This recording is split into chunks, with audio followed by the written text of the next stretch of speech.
Telangana electricity SC ST employees welfare అసోసియేషన్కు సంబంధించిన సమస్యలు పరిష్కరించడం లేదని అధ్యక్షులు శ్యామ్ మనోహర్ ఆవేదన వ్యక్తం చేశారు.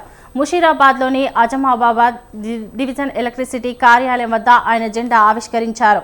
జెండా ఆవిష్కరణ అంటే అసోసియేషన్ అస్తిత్వానికి, సాంఘిక హోదాకు, సభ్యుల గౌరవానికి నాంది పలకడమన్నారు.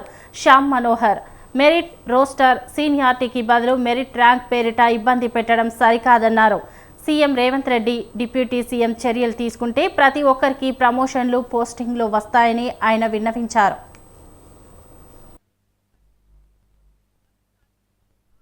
State electricity SC ST employees welfare association కు సంబంధించి ఒక ముఖ్యమైన రెండు సమస్యలు ప్రభుత్వం దగ్గర కానీ ఈరోజు గౌరవ కోర్టు దగ్గర కానీ రెండు పెండింగ్లు ఉన్నాయి. ఆ రెండు విషయాలు ఏమిటంటే merit rank, merit come seniority, merit come roster come seniority అనే దానికి బదులుగా మెరిట్ ర్యాంకింగ్ అనే దాన్ని కొత్త దాన్ని తీసుకొచ్చారు కాబట్టి, అది ఎక్కడ కూడా లేని విషయాన్ని తీసుకొచ్చారు కాబట్టి దాని మీద మా నిరంతర పోరాటం కొనసాగుతూనే ఉంది. మేము కోర్టులో కేసులు కూడా వేశాము. అట్లాగే కాన్సిక్వెన్షియల్ సీనియారిటీ పై కూడా మేము కేసులు వేశాము.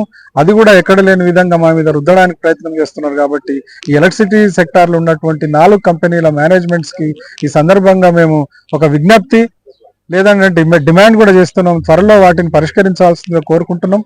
Telangana state electricity SC ST employees welfare association కు సంబంధించి ఒక ముఖ్యమైన రెండు సమస్యలు ప్రభుత్వం దగ్గర కానీ ఈరోజు గౌరవ కోర్టు దగ్గర కానీ రెండు పెండింగ్